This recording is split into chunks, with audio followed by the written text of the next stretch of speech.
Zodiac Killer case, what I believe about the Zodiac Killer.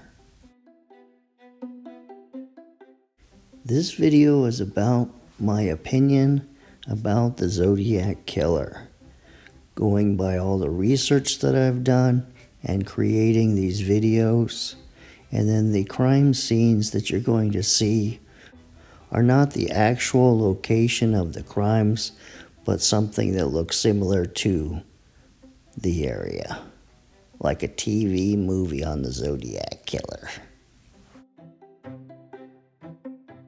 The time of the crime was 11:11, within a minute or two. The raccoon hunters knew more than they said. The Zodiac parked back and to the right of the other vehicle. The Zodiac confronted them from the passenger side, and the Zodiac left east on Lake Herman Road.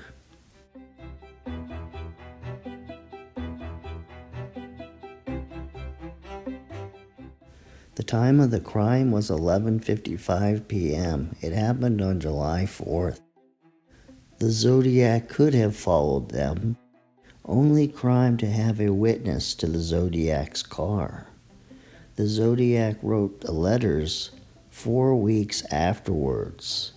This crime shows that the Zodiac lived in Vallejo or in some close proximity to Vallejo. The time of the crime was approximately 6:40 p.m. It's a 10-minute walk to the side of the lake. It was not dark until the Zodiac arrived in Napa. This crime seems the most different from the others to me. It seems the most risky in the sense of being caught of all the crimes.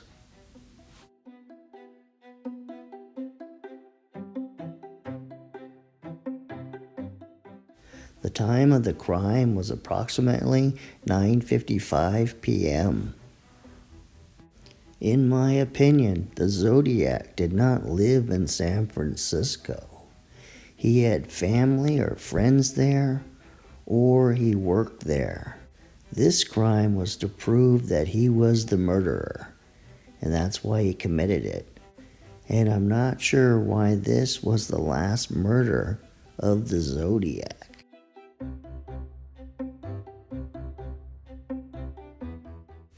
I believe the murder of Sherry Jo Bates in Riverside a few years before the Zodiac killings was done by the Zodiac because of the similarities. He sent a typed letter to the police and newspaper 4 weeks after the murder. And then this writing on the desktop looks like the Zodiac's writings. And just for your information, this letter here, sent 6 months after the crime, was not sent by the Zodiac Killer.